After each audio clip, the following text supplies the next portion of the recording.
দেখেন ভাই, পাশের লোকটারে কি মিলে অপমান করে তুলে দিল। আমি জানি না সেই লোকটা জামাইয়ের বন্ধু নাকি ছোট ভাই নাকি বড় ভাই।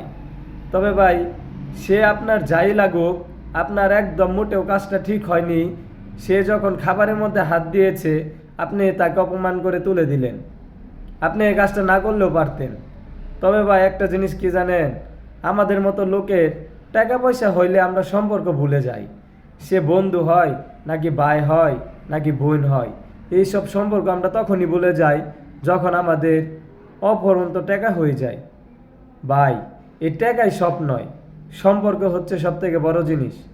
আপনার এই কাজটা মোটেও ঠিক হয়নি। তাই আমি আপনাকে বলি ভাই, সময় থাকতে ভালো হয়ে যান, মানুষের সাথে ভালো ব্যবহার আচরণ করতে শিখেন। আর এই ভিডিওটা বানানোর মূল উদ্দেশ্য হচ্ছে আমরা সকলেই এই সকল কাজ থেকে বিরত থাকব, মানুষকে মানুষ বলে মূল্য দিব এবং তাদের সাথে কোনো প্রকার খারাপ আচার আচরণ করব না। তাই মূল উদ্দেশ্য হচ্ছে এই সকল ভিডিও দেখে যেন আমাদের মতো মানুষ আরও শিক্ষা পায়, যেন এই সকল আর আচার আচরণ কারোর সাথে আমরা না করি। তাই সকলে এই সকল কাজ থেকে বিরত থাকবেন। ধন্যবাদ।